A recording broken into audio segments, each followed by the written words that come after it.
Bonjour à tous et merci de nous suivre pour ce flash d'information. Le président de la République, son Excellence Alassane Ouattara, a quitté Abidjan ce jeudi matin pour une mission hors du pays. Il a été accompagné à l'aéroport Félix Houphouët-Boigny par le vice-président de la République, Thiemo Koné. Le président Alassane Ouattara est en partance pour l'Italie où il effectuera une visite officielle au Vatican. De l'Italie, le chef de l'État, Alassane Ouattara, se rendra à New York, aux États-Unis, où il assistera à la 77e session ordinaire de l'Assemblée générale des Nations unies. Sachez également qu'une réunion extraordinaire du Conseil national de sécurité s'est tenue hier mercredi 14 septembre 2022 au Palais de la Présidence de la République sous la présidence de son Excellence M. Alassane Ouattara, président de la République de Côte d'Ivoire. Cette réunion a porté sur la situation des 46 soldats ivoiriens encore détenus au Mali au regard des derniers développements qui sont de nature à porter atteinte à la paix et à la sécurité dans la sous-région. Le président de la République, Alassane Ouattara, a instruit le ministre d'État, ministre des Affaires étrangères, à l'effet de saisir la commission de la CEDEAO en vue de la tenue, dans les meilleurs délais, d'une réunion extraordinaire des chefs d'État et de gouvernement pour examiner la crise entre la Côte d'Ivoire et le Mali afin d'aboutir à la libération de nos soldats dans les plus brefs délais. Sachez également qu'un conseil des ministres s'est tenu hier mercredi au palais présidentiel sous la présidence toujours du chef de l'État, Alassane Ouattara, et la réunion a été l'occasion de donner plusieurs informations sur la vie de la nation, informations au nombre desquelles celle relative à la participation du président de la République à la 77e session ordinaire de l'Assemblée générale des Nations unies. Accompagné du ministre des Transports et de l'ambassadrice de l'Union européenne en Côte d'Ivoire, la ministre de la Femme, de la Famille et de l'Enfant, Nassénéba Touré, s'est rendue aux côtés des femmes mareyeuses, des femmes du secteur de la pêche. Elle leur a offert des dons au nombre desquels 100 bassines, 10 congélateurs et 10 glacières d'une valeur de 18 millions de francs CFA. Ces dons pour booster les activités de ces braves dames qui contribuent à la sécurité alimentaire de notre pays. Reportage à Khalil Diomondé et Jean-Marc Djadji.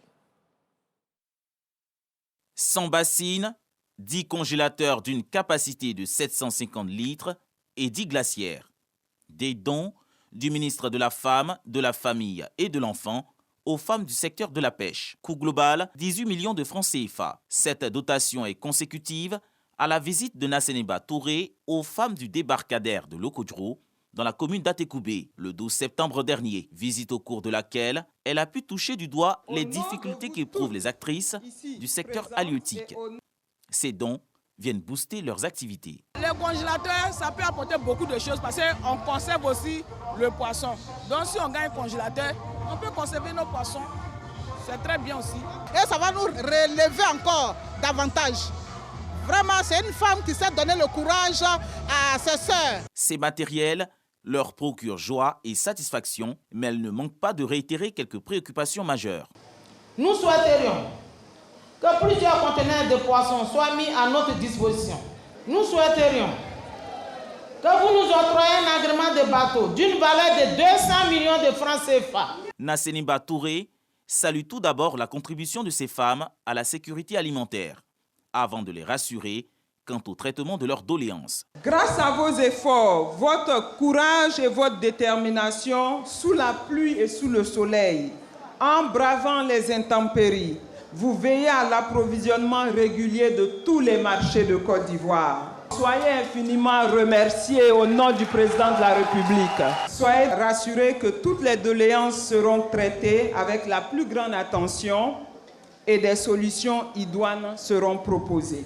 Au vu de la situation, le ministre des Transports, Amadou Koné, sollicite l'appui de l'Union européenne avec qui le pays a signé un accord dans le cadre de la pêche jusqu'en 2024. Francesca Di Mauro, nouvelle ambassadrice de l'Union européenne en Côte d'Ivoire, en a pris bonne note. Présentement, le secteur halieutique en Côte d'Ivoire génère près de 100 000 emplois directs et plus de 580 000 emplois indirects, dont un tiers détenus par les femmes. Dans l'actualité internationale du côté de la Centrafrique, le président centrafricain Faustin Archange Touadéra a installé hier mercredi dans l'après-midi le comité de rédaction d'une nouvelle constitution pour le pays. Le comité de rédaction de la nouvelle constitution est composé d'une 50aine de personnalités devant refléter la société centrafricaine. Ils ont 3 mois pour proposer un nouveau texte fondamental. Les principales formations d'opposition ont toutefois refusé d'y participer, de même que l'Église catholique. Et puis en République démocratique du Congo, un document interne de l'Office congolais de contrôle qui a fuité sème le doute dans l'esprit des Congolais. Ce document révélerait l'acquisition d'une mauvaise cargaison d'essence par les autorités afin de résorber la pénurie de carburant qui secoue donc le pays depuis quelques jours. L'organisme, après vérification, a déclaré le produit non conforme aux normes congolaises car contenant un peu plus de soufre. Mais les autorités se sont voulues rassurantes hier, donc mercredi, au cours d'une conférence de presse qui a eu lieu à Kinshasa, eh bien, sur la conformité du produit. Elles ne contredisent pas l'Office congolais de contrôle, mais annoncent eh bien, que le produit sera reconditionné. Voilà qui marque la fin de ce flash d'information. Merci de nous avoir suivis. Je vous retrouve à 13h pour le journal.